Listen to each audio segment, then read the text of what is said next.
रात के ठीक 3 बजे अपार्टमेंट की सारी लाइटें एक साथ बुझ गईं।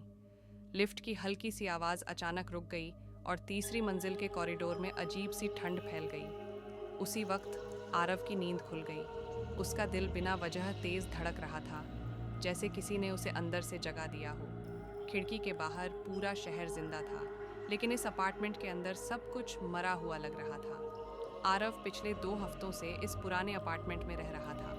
शहर में नई नौकरी के कारण उसे जल्दी में कमरा लेना पड़ा था। बिल्डिंग सस्ती थी, थोड़ी जर्जर भी, लेकिन सबसे अजीब बात ये थी कि हर रात ठीक 3 बजे बिजली चली जाती थी। शुरू में आरव ने इसे आम पावर कट समझा, लेकिन धीरे धीरे उसे महसूस होने लगा कि 3 बजे के बाद अपार्टमेंट की हवा बदल जाती है। हर रात उसी वक्त दीवारों से धीमी सी कंपन की आवाज़ आती थी, जैसे कोई बहुत नीचे से सांस ले रहा हो। सीढ़ियों पर हल्के कदमों की आहट सुनाई देती, जबकि उस फ्लोर पर आरव के अलावा कोई नहीं रहता था। मोबाइल नेटवर्क भी 3 बजे के बाद अपने आप गायब हो जाता था। एक रात जब बिजली फिर से गई, आरव ने हिम्मत करके दरवाज़ा खोला। कॉरिडोर में घना अंधेरा था, लेकिन उसे ऐसा लगा जैसे अंधेरे में कुछ हिल रहा हो। तभी उसकी नज़र सामने वाले फ्लैट पर पड़ी, जो हमेशा बंद रहता था। उस फ्लैट के दरवाजे के नीचे से हल्की पीली रोशनी बाहर आ रही थी, जो पहले कभी नहीं दिखी थी।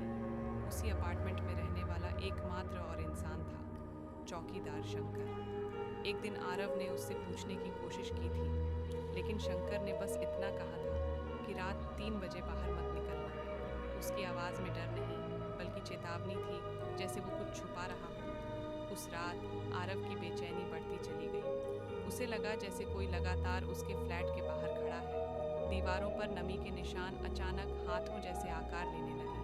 हवा में सड़ांध की गंध फैल गई, जैसे कोई बहुत पुरानी चीज जाग गई हो। अचानक लिफ्ट अपने आप नीचे से ऊपर आने लगी, जबकि बिजली अभी भी नहीं थी। डिस्प्ले पर कोई मंजिल नहीं दिख रही थी, सिर्फ 3 बजे AM चमक रहा था। उसी पल आरव को याद आया कि शंकर हमेशा ठीक 3 बजे नीचे के बेसमेंट में चला जाता था।